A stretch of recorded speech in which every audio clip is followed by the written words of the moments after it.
Hello everyone, welcome to another vlog. இந்த வீடியோவில் ஜனவரி 1. So இன்றைக்கி ஒரு இன்ட்ரெஸ்டிங்கான vlog. நம்மளோட ஹீரோ கிளாமரில் வந்து லாங் ட்ரைவ் போகணுமான்னு யாராவது ஒருத்தர் கேட்டிருந்தாங்க. சரி, எவ்வளோ தூரம் லாங் ட்ரைவ் போகலாம் அப்படின்னு செக் பண்ணுறதுக்காக இங்கேருந்து கோயம்புத்தூர் போக போகிறோம். சென்னை டு கோயம்புத்தூர் கிளாமரில் ஆன் தி வேல தாராரம் போகணும். சென்னை டு தாராரம், அதுக்கப்புறம் கோயம்புத்தூர். ஸோ 500 கிலோமீட்டர்ஸ் கிட்ட ட்ராவல் பண்ண போகிறோம். ஸோ இந்த லாங் ட்ரைவில் வந்துட்டு ஹீரோ கிளாமர் எப்படி பர்ஃபார்மன்ஸ் பண்ணுது, வாட் ஆர் த சேலஞ்சஸ், எப்படி நம்ம ட்ரைவ் பண்ணோம் அப்படின்னு பார்த்து ஒரு இன்ட்ரெஸ்டிங்கான vlog தான். சேனல் புதுசாக நம்ம சேனலை மறக்காமல் சப்ஸ்கிரைப் பண்ணிக்கோங்க. பைக் ரிவ்யூ ட்ராவல் vlog நம்ம சேனல் மறக்காம ஃபாலோ பண்ணுங்கள். ஸோ வித்தவுட் டேக்கிங் டைம் வாங்க வீடியோக்குள்ள போகலாம். ட்ரிப்புக்கு தேவையான ஆக்சரிஸான செயின் லூப் கிட்டு, சார்ஜிங் கேபிள்ஸு, லக்கேஜ் மாட்டுறதுக்கு ரோப்பு, அதுக்கப்புறம் டியூப்லெஸ் பங்க்சர் கிட்டு, ஸ்லிப்பர் வைக்கிறதுக்கு ஒரு பேகு, அதுக்கப்புறம் ட்ரெஸ்ஸில் வைக்கிறதுக்கு ஒரு பேக்கு. இப்படி எல்லாத்தையும் டேபிளில் வச்சிட்டோம் அப்படின்னா வந்துட்டு எதையும் மறக்காமல் நம்ம எடுத்துகிட்டு போய்க்கலாம். லாங் ரைட்ஸ் போகிற எல்லாத்துக்கும் நான் அட்வைஸ் பண்ணுறது ப்ராப்பர் ரைடிங் ஜாக்கெட்டை வந்துட்டு எடுத்துகிட்டு போய்க்கோங்க. வெறும் ஸ்டைல் மட்டும் கிடையாது, அது ஒரு ப்ரொடெக்ஷனுக்காக. நைட் ட்ராவலுங்க நல்லா கொஞ்சம் தெர்மல் லேயரும் ரெயின் லேயரும் சேர்த்து நான் ஆட் பண்ணி எடுத்துகிட்டு போயிட்டேன். ஸோ எல்லா கிளைமேட்டுக்கும் ப்ரிப்பேர் இருக்கிறது நல்லது. நெக்ஸ்ட்டு ரைடிங் போட்ஸு, இது வந்து மேண்டேட்டரின்னு சொல்ல மாட்டேன், ஆனால் ஆப்ஷனல் தான். பட் நீங்கள் லாங் ட்ரைவ் போகிறீங்க அப்படின்னா வந்துட்டு ஒரு ப்ரொடெக்டிவான ஒரு ஷூஸ் போட்டு போகிறது எப்போவுமே நல்லது தான். 6,000 யூஸ் பண்ணிருக்கும் போது வாங்கின பூட் இது, TVS racing boot. Short rides, long ரைட்ஸ்னு சொல்லிட்டு என்னோடய எல்லா ட்ராவலிங்க்கும் இந்த பூட்ஸ் நான் யூஸ் பண்ணுறேன். ஸோ பைக் பக்காவாக ரெடி பண்ணியாச்சு, திங்ஸை பேக் பண்ணிட்டேன். It's gonna be a night journey. கொஞ்சம் சேலஞ்சிங்காக போகுது. பகலில் ட்ராவல் பண்ணால் கொஞ்சம் ஈஸியாக இருந்திருக்கும். பட் பகலில் வந்துட்டு ட்ரை பண்ணுற அளவுக்கு நமக்கு இப்போ டைம் இல்லை. அதனால் பொறுமையாக நம்ம நைட்டு ட்ரை பண்ணலான்னு இருக்கோம். பெருசாக எந்த சேலஞ்சும் இல்லை வண்டியில். ஹெட்லைட் மட்டும் தான் வந்து த்ரோ கம்மியாக இருக்கும். ஸோ எப்படி மேனேஜ் பண்ணி ஓட்ட போகிறோங்கிறத பார்க்கலாம். Let's go. ட்ரிப்புக்கே கிளம்பியாச்சு. ஃபஸ்ட் டைம் கிளாமரில் ஆக்சுவலாக வந்து இவ்வளோ லாங்கில் போக போகிறோம். ஸோ ரைடிங் ஃபுட் போடக்கூடாது தான் நினச்சேன். சரி, ஓகே, இப்போ இருக்கட்டும், சேஃப்டி இருக்கட்டும். ட்ராவல் பண்ண போகிற லாங் டிஸ்டன்ஸு, அதனால் மழை குளிர்னு இப்படி வேணா இருக்கலாம். ஸோ ப்ரிப்பேர்டாக போகணும் தான் சுருக்கம் போட்டுருக்கோம். 1433 டன். ஸ்டார்ட் பண்ணலாம்.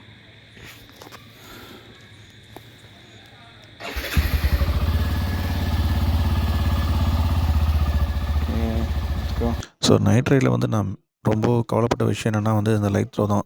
ஹானஸ்ட்டாக சொல்லப்போனால் ஹீரோ கிளாமர் எக்ஸில் வந்துட்டு லைட் த்ரோ வந்து உங்களுக்கு அவ்வளோ ஸ்ட்ராங்காக இருக்காது. என்கிட்ட ஒரு டிவிஎஸ் ஜூபிட்டர் இருக்குது, அதில் கூட வந்து லைட் த்ரோ செம்ம ஸ்ட்ராங்காக இருக்கும். ஆனால் இதில் வந்துட்டு லைட் த்ரோ ரொம்ப கம்மி தான். கம்ப்ளீட்டாக இருட்டாக இருக்கிற ரோட்டில் பார்த்தீங்கன்னா உங்களுக்கு இந்தளவுக்கு தான் வெளிச்சம் இருக்கும். இதே ஆப்போசிட் வண்டி வந்துச்சுன்னா சுத்தம் அதுவும் இருக்காது. ஃபாக்லாம் போடலாம் ட்ரை பண்ணேன், பட் ஒயர்ஸ் எல்லாம் ரொம்ப சென்சருங்கிறனால அதனால் என்ன ஃபாக்லாம் போட முடியல. ஸோ லைட்டோட த்ரோ பார்த்திங்கன்னா வந்துட்டு கொஞ்சம் கம்மியாக இருக்குது. ஐ மீன் த்ரோ வந்து பார்த்திங்கன்னா ரொம்ப கிட்ட இருந்துச்சு. அதை கொஞ்சம் அட்ஜஸ்ட் பண்ணி நான் கொஞ்சம் இப்போது இவ்வளோ தூரத்துக்கு மேலே ஏற்றிருக்க மாதிரி பண்ணியிருக்கேன். அடியில் பார்த்திங்கன்னா ஒரு இது ஒன்று வரும், அடியில் ஒரு சின்ன ஒரு போல்ட் ஒன்று வரும். இது பார்த்திங்கன்னா தெரியும், இந்த போல்ட்டு தான். இதை ஆக்சுவலாக வந்துட்டு அட்ஜஸ்ட் பண்ணுறதுக்கு கையிலேயே வந்து நான் ரெடியாக டூல் வச்சுருந்தேன். இது ஒன்று போதும். உங்களுக்கு டிஃப்ரெண்ட் டைப்ஸ் ஆஃப் ஸ்க்ரூக்கு வந்து நீங்கள் அட்ஜஸ்ட் பண்ணி ட்ரை பண்ணிக்கலாம். ஸோ இப்போ அட்ஜஸ்ட் பண்ணி லைட் ஆக்சுவலாக கொஞ்சம் கீழே இருக்கிறத கொஞ்சம் மேலே ஏற்ற மாதிரி பண்ணியிருக்கேன். ஏன்னா விசிபிலிட்டி ரொம்ப கம்மியாக இருக்குது. ஸோ இப்போ ஓட்டி பார்க்கல எப்படி இருக்குன்னு சொல்லிட்டு தேவைப்பட்டால் மறுபடியும் அட்ஜஸ்ட் பண்ணிக்கலாம். Okay, right now we are செங்கல்பட்டுக்கு முன்னாடி நினைக்கிறேன். ஸோ இப்போ செங்கல்பட்டு தாண்டி ஃபஸ்ட்டு ஸ்டாப்பு 65 கிலோமீட்டர்ஸ் வீட்டிலேருந்து ட்ரைவ் பண்ணியிருக்கேன். First stop. ஆக்சுவலாக நமக்கு ட்ரைவ் பண்ணிட்டு போகிற வரைக்கும் நிறையா டைம் இருக்குது. அதனால் ஒன்றும் அவசரம் இல்லை. பொறுமையாக ஒரு பிளேஸாக நம்ம ஸ்டாப் பண்ணிவிட்டு நம்ம இந்த vlog எடுக்க போகிறோம். ஸோ ஃபஸ்ட்டு 65 கிலோமீட்டர்ஸ் பார்த்திங்கன்னா வந்துட்டு சீரியஸ்லி கொஞ்சம் ஃபன் தான். ஏன்னா ஃபஸ்ட் டைம் வந்து லாங் ஜேர்னி. இன்ஃபேக்ட் வந்து நான் எடுத்த ரூட் வந்து பார்த்திங்கன்னா ஓயமாறு, திருப்போரூர்லேருந்து செங்கல்பட்டுக்கு அந்த ஒரு ரூட்டு. ஏன்னா சோழிநல்லூர்லேருந்து நீங்கள் தாம்பரம் வந்து பெருங்குளத்தூர், அதுக்கப்புறம் வந்து அந்த எஸ்ஆர்எம் காட்டாங்குளத்தூர் அந்த ரூட் வழியாக வரலாம். பட் எனக்கு இது வந்துட்டு பக்கம், வெறும் 65 கிலோமீட்டர் தான், ஹைவேஸில் கனெக்ட் ஆகிரும். ஸோ அந்த ரூட் பார்த்திங்கன்னா இன்னும் செம அட்வென்ச்சரஸாக இருக்கும். ஹைவேஸ்லாம் கிடையாது, உங்களுக்கு ஒத்தடி பாஸ் தான், செம இருட்டாக இருக்கும் வர. அதனால் ஹெட்லைட்டெல்லாம் வந்து ஹெட்லைட்டோட த்ரோவெல்லாம் செக் பண்ணுறதுக்கு ரொம்பவே யூஸ்ஃபுல்லாக இருந்துச்சு. அந்த ரோடு நடுவில் நிறுத்தி லைட் அட்ஜஸ்ட் பண்ணி ஹை த்ரோ கீழே அப்படிங்கிறதெல்லாம் வந்து அட்ஜஸ்ட் பண்ணி ஓட்டுற மாதிரி இருந்துச்சு. மேக்ஸிமம் வந்து ஃபஸ்ட்டு இனிஷியலாக ரோட் மோடில் தான் ஓட்டிகிட்டு இருந்தேன். அப்புறம் நடுவில் கொஞ்சம் நேரம் வந்து க்ரூஸ் கண்ட்ரோல் ஆன் பண்ணிவிட்டு ஈகோ மோடில் வந்துட்டு க்ரூஸ் கண்ட்ரோல் ஆன் பண்ணிட்டு போனேன்.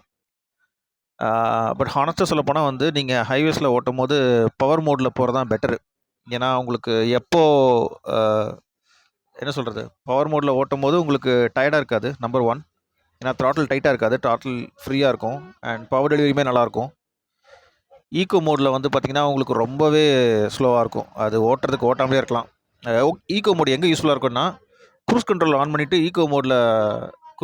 ஆன் பண்ணிவிட்டு ஈக்கோ மோடில் போனால் சீரியஸாக நல்லா இருக்குது, மைலேஜும் ஜாஸ்தி கிடைக்கும். நான் இன்ஃபேக்ட் அதான் பண்ண போகிறேன். ஏன்னா இப்போ இங்கேருந்து செங்கல்பட்டுலேருந்து உளுந்தூர்பேட்டை வரைக்கும் பார்த்தீங்கன்னா உங்களுக்கு 2-வே ஹைவேஸு. அங்கே நம்ம க்ரூஸ் கண்ட்ரோல் ஆன் பண்ண முடியுமான்னு தெரில. அப்படியே ஆன் பண்ணாலும் வந்து ஈக்கோ மோடு இல்லாட்டி ரோட் மோடில் தான் போட்டு ஓட்டலான் இருக்கேன். மற்றபடி வந்துட்டு பவர் மோடு தான். ஆனால் உளுந்தூர்பேட்டை தாண்டதுக்கு பார்த்தீங்கன்னா ரோடு கொஞ்சம் காலியாக இருக்கும். ஸோ அந்த இடத்துல வந்து பார்த்தீங்கன்னா டெஃபினட்டாக ஈக்கோ மோடு போட்டுட்டு க்ரூஸ் கண்ட்ரோல் ஆன் பண்ணிடுவேன்னு நினைக்கிறேன். ஸோ அப்போ வந்து உங்களுக்கு மைலேஜ் நல்லா கிடைக்கும், நம்ம சேஃபாக ஓட்டின மாதிரி இருக்கும். பெருசாக ஒன்றும் டயர்ட்னஸ் இல்லை, நல்லா கம்ஃபர்டபுளாக தான் இருக்குது ride. So far so good. So next பிரேக்கில் மட்டும் நான் விலாக கண்டினியூ பண்ணுறேன், பார்க்கலாம். ஸோ டு மை சர்ப்ரைஸ் இந்த வாட்டி ஹைவேல பார்த்தீங்கன்னா ஜாஸ்தி டிராஃபிக் இல்லை, ரொம்ப கம்மியாக தான் பஸ்ஸு, லாரி, கார்ஸ்லாம் இருந்துச்சு. அதனால தான் கான்ஃபிடென்ட்டாக க்ரூஸ் கண்ட்ரோல் ஆன் பண்ணேன். ஸோ க்ரூஸ் கண்ட்ரோல் நீங்கள் யூஸ் பண்ணோம் அப்படின்னா இந்த மாதிரியான சுச்சுவேஷனில் மட்டும்தான் நீங்கள் கம்ஃபர்டபுளாக யூஸ் பண்ண முடியும். ஜாஸ்தி வெஹிக்கல்ஸ் இருக்கிற இடத்துல க்ரூஸ் கண்ட்ரோல் ஆன் பண்ணுறது அட்வைசபிள் இல்லை.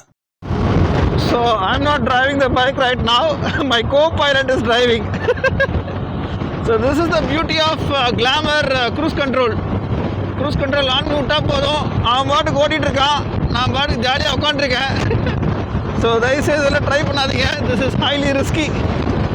ஸோ வீடியோவில் சொல்லியிருக்க மாதிரி தயவுசெய்து இது யாருமே வந்துட்டு ட்ரை பண்ணாதீங்க. பட் நான் ஸ்பெசிஃபிக்காக இந்த வீடியோவில் உங்களுக்கு நான் காட்ட வேண்டிய விஷயம் என்னென்னா, நல்லா பார்க்குறீங்க வண்டி கிட்டத்தட்ட ஒரு 80 கிலோமீட்டர் ஸ்பீடில் போகுது, க்ரூஸ் கண்ட்ரோலில் தான் போயிட்டுருக்கு, ஹேண்ட் பாரில் கொஞ்சம் கூட ஷேக்கிங் இல்லை. ரைட் நவ் உச்சா ஊலலா லேப்டாப் பண்ணிருக்கோம். 3 மணி ஆச்சு, ரைடை மறுபடியும் கன்டினியூ பண்ணுறான், ஃபன் மறுபடியும் கன்டினியூ பண்ணுறோம். ஸோ கைஸ் இப்போ வந்துட்டு உளுந்தூர்பேட்டை கிட்ட இருக்கேன், சரியா?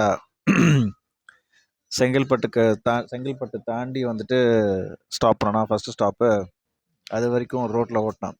செங்கல்பட்டுலேருந்து உளுந்தூர்பேட்டை ஃபுல் ஹைவேல சீரியஸாக சொல்கிறேன், அல்டிமேட் ஃபன்னு. என் ஃபேஸை பார்த்தாலே உங்களுக்கு தெரிஞ்சிருக்கும் சீரியஸாக நான் எவ்வளோ என்ஜாய் பண்ணி நான் அந்த வண்டியை ஓட்டினேன்னு சொல்லிட்டு. சீரியஸாக சொல்கிறேன், நான் one of the best decision I made அப்படின்னு சொன்னால் வந்துட்டு இந்த பைக் நான் வாங்கினது தானே இப்போ நான் சொல்லுவேன். சீரியஸாக இப்போதைக்கு நான் ரொம்ப ஹாப்பியாக இருக்கேன், இது வரைக்கும் எந்த பிரச்சனையும் வரல. நான் ஏன் சொல்கிறேன் அப்படின்னா, இதே ஒரு வேளை நான் டிவிஎஸ் ரைடரோ இல்லாட்டி வந்துட்டு ஹோண்டா எஸ்பி 125 வாங்கியிருந்தேன்னா எனக்கு இவ்வளோ ஃபன் இந்த ஹைவேல கிடச்சிருக்குமான்னு தெரில. Okay, fact number 1, cruise control ஆக்சுவலாக வந்துட்டு ஈக்கோ மோடில் போட்டுட்டு ஓட்டும் போது க்ரூஸ் கண்ட்ரோல் சீரியஸாக சொல்கிறேன் சரியான ஃபன் கைஸ், சரியான ஃபன்னு, சீரியஸாக சொல்கிறேன். ஏன்னா சென்னையிலேருந்து உளுந்தூர்பேட்டை வந்துட்டு கிட்டத்தட்ட பார்த்தீங்கன்னா நிறையா டோல் இருக்குது. நியாயமாக வந்து மற்ற வண்டியிலலாம் வரும்போது எனக்கு இப்போவே ஓரளவுக்கு டயர்ட் இருக்கும். பட் சீரியஸாக க்ரூஸ் கண்ட்ரோல் வச்சு ஓட்டு வந்ததுனால வந்துட்டு பாதி நேரம் வந்துட்டு அந்த வண்டி தான் ஓட்டுச்சு, நான் ஓட்டவே இல்லை, சும்மா கை மட்டும் வச்சுட்டு இருந்தேன். ஆனால் ஹைவேல வந்துட்டு க்ரூஸ் கண்ட்ரோல் வச்சு ஓட்டுறதுங்கிறது கொஞ்சம் ரிஸ்கியான விஷயந்தான். ஏன்னா உங்களுக்கு கரெக்டாக வந்துட்டு ஹேண்டில் பார் கரெக்டாக பிடிச்சி நீங்கள் ஓட்டணும், அப்பப்போ ஸ்லோ ஸ்பீட் இருக்கும், க்ரூஸ் கண்ட்ரோல் ஆஃப் பண்ணிவிட்டு அது அது அது கொஞ்சம் ட்ரிக்கியான ஒரு விஷயம் தான், அதை நான் இல்லைன்னு சொல்ல. ஆனால் சரியான ஃபன்னு, ஒன்ஸ் நீங்கள் அதை வந்துட்டு ப்ராப்பராக யூஸ் பண்ண தெரிஞ்சிச்சு அப்படின்னா வந்துட்டு செம ஃபன்னாக இருக்கும். முக்கால்வாசி தான் சொல்கிறேன், முக்கால்வாசி டைம் வந்து க்ரூஸ் கண்ட்ரோலில் தான் ஓட்டினேன், நான் வண்டி ஓட்டவே இல்லை. அதனால தான் எனக்கு வந்துட்டு கிட்டத்தட்ட ஒரு வெறும் 5% தான் டயர்ட்னஸ் இருக்குது, மற்றபடி டயர்ட்னஸே இல்லை. ஓகேயா? ஸோ அது ஒன்று, க்ரூஸ் கண்ட்ரோல் மெயினான விஷயம், இவ்வளோ எக்ஸைட்டடாக நான் ஆனதுக்கு காரணம். ரெண்டாவது வந்து பார்த்திங்கன்னா வந்து ஹைவேஸில் இந்த ஈக்கோ மோடு ரோட் மோடெல்லாம் போட்டு வேட்டுறதெல்லாம் வேஸ்ட்டு, மறந்துடுங்க. பவர் மோடு போட்டு ஓட்டினா இந்த வண்டி பார்க்குறதுக்கு தாங்க சீரியஸாக வந்து ஒரு கம்ப்யூட்டர் பைக் மாதிரி இருக்குது, பார்க்குறதுக்கு ஒரு சாதாரண ஒரு கம்ப்யூட்டர் பைக் மாதிரி இருக்குது. ஆனால் பவர் மோடு வச்சு வண்டியை ஓட்டினா வந்து கிட்டத்தட்ட ஒரு பக்கா 160cc 200cc பைக் மாதிரி வந்து அந்த பவர்னா என்ன சொல்கிறது, வண்டி வெயிட் வேறு கம்மியா.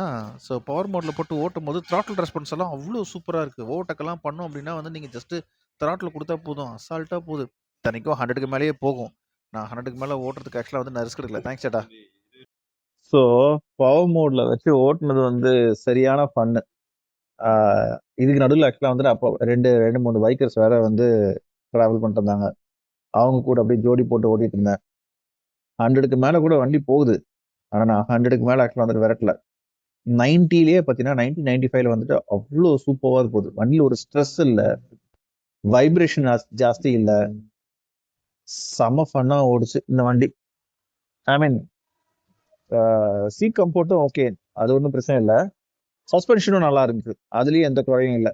சஸ்பென்ஷனு, பவரு, ஓட்டல்ஸ், அதுவும் க்ரூஸ் மோட்ல போட்டு ஓட்டின ஃபன் தான், சான்ஸே இல்லை. அப்படியே பின் சீட்ல தள்ளி உட்காந்துக்கிட்டேன் நான் 2 கையும் விட்டுட்டு. அது கொஞ்சம் ரிஸ்கியான விஷயம், யாரும் இந்த மாதிரிலாம் ட்ரை பண்ணாதீங்க. பட் எனக்கு அது ஃபன்னா இருந்துச்சு. ஹானஸ்ட்லி ஸ்பீக்கிங் வேற லெவலுங்க வண்டி.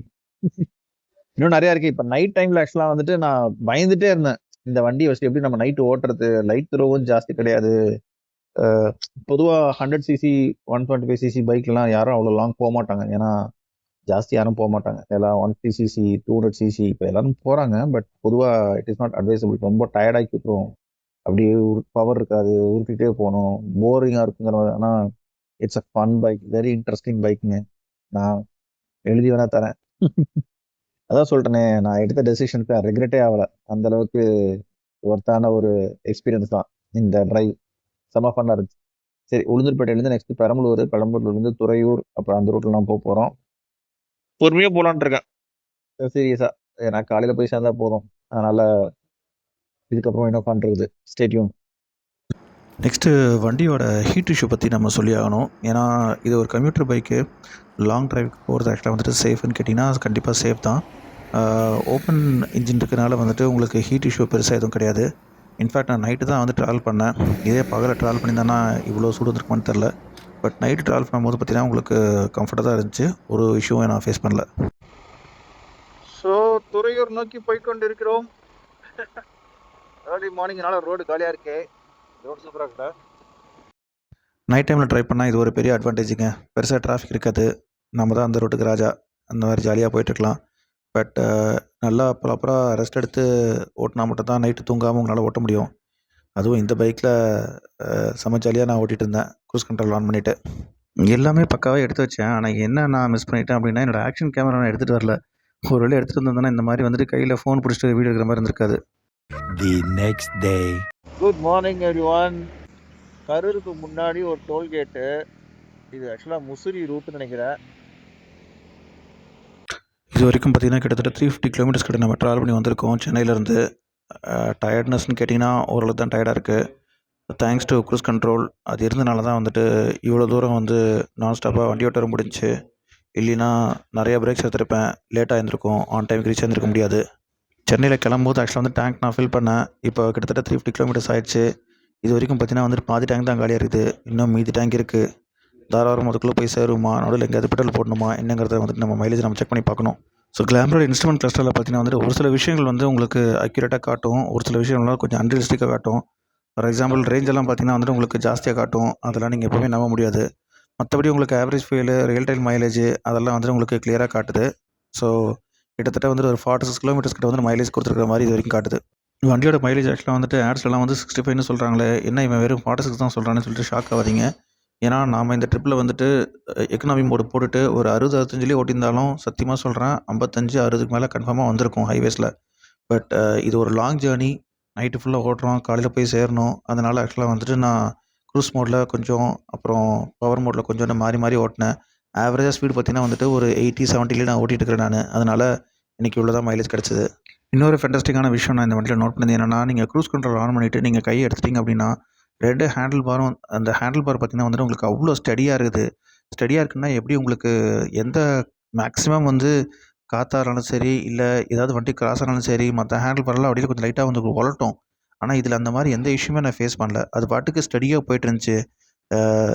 பிரிட்ஜில் மேலே ஏறும்போதும் சரி, இறங்கும்போதும் சரி, அதுவே ஆட்டோமேட்டிக்காக வந்துட்டு ஸ்பீடு இன்க்ரீஸ் பண்ணுறது, டிக்ரீஸ் பண்ணுறது, கரெக்டாக லெவல் பண்ணிக்கிறது. 81 ஸ்பீட் நம்ம செட் பண்ணுறோம் அப்படின்னா அந்த 81 ஸ்பீடுக்கே பார்த்திங்கன்னா கரெக்டாக அதுவே செட் பண்ணிக்கும். கம்மியாக மீனிங் 81 கிலோமீட்டர் வந்து நம்ம க்ரூஸ் கண்ட்ரோல் செட் பண்ணுறோம் அப்படின்னா அப்படியே பிரிட்ஜ் மேலே ஏறும்போது அப்படியே கம்மியாகும். கம்மியாகிட்டு அதுவே ஆக்சிலேஷன் வந்துட்டு இன்க்ரீஸ் பண்ணிக்கும். அதே மாதிரி கீழே இறங்கும்போது வந்துட்டு ரைஸ் ஆகும், ஆக்சிலேஷன் ரைஸ் ஆகும். 81ங்கிறது 86 வரைக்கும் போகும். ஜாஸ்தியாக போகுதுங்கிறதுனால வந்து அதுவே திருப்பி வந்து ஆக்சிலேஷன் கம்மி பண்ணிக்கும். ஸோ இந்த மாதிரி பியூட்டிஃபுல்லான விஷயங்கள் வந்துட்டு இந்த க்ரூஸ் கண்ட்ரோல் அவங்க ஆட் பண்ணியிருக்காங்க. ரொம்ப ஸ்மார்ட்டாக வந்துட்டு இந்த க்ரூஸ் கண்ட்ரோல் ஃபங்க்ஷனை கொடுத்துருக்காங்க. ஸோ இந்த வண்டியோட உண்மையான பொட்டன்ஷியல் இந்த க்ரூஸ் கண்ட்ரோல் ஆப்ஷன் தான். ஆனால் இந்த ஃபங்க்ஷனை வந்துட்டு நீங்கள் சிட்டிக்குள்ளே யூஸ் பண்ணக்கூடாது. யூஸ் பண்ணுறதுக்கும் வாய்ப்புகள் கிடைக்காது. ஸோ ஹைவேஸில் தான் நீங்கள் யூஸ் பண்ணணும். ஹைவேஸில் யூஸ் பண்ணுறது தான் அட்வைசபிள். ஸோ ஹைவேஸில் யூஸ் பண்ணுறதுக்கு முன்னாடி தயவுசெய்து கொஞ்சம் ப்ராக்டிஸ் பண்ணிட்டு அதுக்கப்புறம் யூஸ் பண்ணுங்கள். அப்போ தான் உங்களுக்கு கரெக்டாக க்ரூஸ் கண்ட்ரோல் ஆன் பண்ணுறது, ஆஃப் பண்ணுறது, தேவைப்பட்டால் வந்து ஸ்பீட் இன்க்ரீஸ் பண்ணுறது, டிக்ரீஸ் பண்ணுறது சொல்லிட்டு கம்ப்ளீட் எக்ஸ்பீரியன்ஸ் கிடைக்கும். ஸோ ஒன்ஸ் நீங்கள் அதை வந்து நல்லா கற்றுக்கிட்டீங்க அப்படின்னா, ட்ரஸ்ட் மீ கைஸ், இது ஒரு அப்சல்யூட் பெனிஃபிட் உங்களுக்கு. க்ரூஸ் கண்ட்ரோல் பற்றி நான் ஏன் இவ்வளோ பெருமையாக சொல்கிறேன் அப்படின்னா, க்ரூஸ் கண்ட்ரோல்னால வந்துட்டு உங்களுக்கு ஆக்சிடென்ட் ஆகிறதுக்கும் சான்சஸ் இருக்குது. அதை அவாய்ட் பண்ணுறதுக்கு இந்த வண்டியில் வந்துட்டு நிறைய இடத்துல சென்சார் கொடுத்துருக்காங்க. ஃபார் எக்ஸாம்பிள், நீங்கள் க்ரூஸ் கண்ட்ரோலில் வந்துட்டு போயிட்டுருக்கீங்க, திடீர்னு வண்டி யாரோ குறுக்க வந்துட்டாங்க அப்படின்னா, ஃப்ரண்ட் பிரேக் லிவர் ப்ரெஸ் பண்ணாலும் சரி, இல்லை கிளச் ஆக்சுவலாக நீங்கள் டச் பண்ணாலும் சரி, ரியர் பிரேக்கை ப்ரெஸ் பண்ணாலும் சரி, இல்லாட்டி வந்துட்டு அந்த க்ரூஸ் கண்ட்ரோல் பட்டனை வந்து நீங்கள் ப்ரெஸ் பண்ணாலும் சரி, டிஸ்என்கேஜ் ஆயிரும். ஸோ கைஸ், ஒரு வழியாக நான் வந்துட்டு தாராபுரம் ரீச் ஆகிட்டேன். கிட்டத்தட்ட 436 கிலோமீட்டர்ஸ் வந்துட்டு நான் சென்னையிலேருந்து நான் ட்ராவல் பண்ணியிருக்கேன். நடுவில் ஒரு வாட்டி கூட வந்துட்டு பெட்ரோலுக்கு எந்த பெட்ரோல் ஸ்டேஷன்லையும் நான் வந்து வண்டியை நான் ஸ்டாப் பண்ணல. ஸோ இந்த வண்டியோட ப்ளஸ்ஸு மைனஸு எல்லாமே இந்த வீடியோவில் நீங்கள் பார்த்துருப்பீங்கன்னு நினைக்கிறேன். ஸோ இந்த பைக்கை நீங்கள் லாங் எடுத்துகிட்டு போனால் என்னென்னவெல்லாம் நீங்கள் நோட் பண்ணிக்கணும் அப்படிங்கிறத வந்துட்டு இந்த வீடியோவில் உங்களுக்கு கன்ஃபார்மாக தெரிஞ்சுக்கணும் நான் நம்புகிறேன். ஸோ இன்னொரு இன்ட்ரெஸ்டான வீடியோவில் உங்கள் எல்லாத்தையும் நான் மீட் பண்ணுறேன். அடுத்த எபிசோடில் இதே கிளாமர் பைக்கில் வந்துட்டு தாராபுரம் டு பொள்ளாச்சி, பொள்ளாச்சி டு கோயம்புத்தூர், கோயம்புத்தூர்லேருந்து ஊட்டி, அந்த ஜேர்னி எப்படி இருந்துச்சுங்கிறத மறக்காமல் நெக்ஸ்ட் எபிசோடில் பாருங்கள். So keep supporting guys, love you all.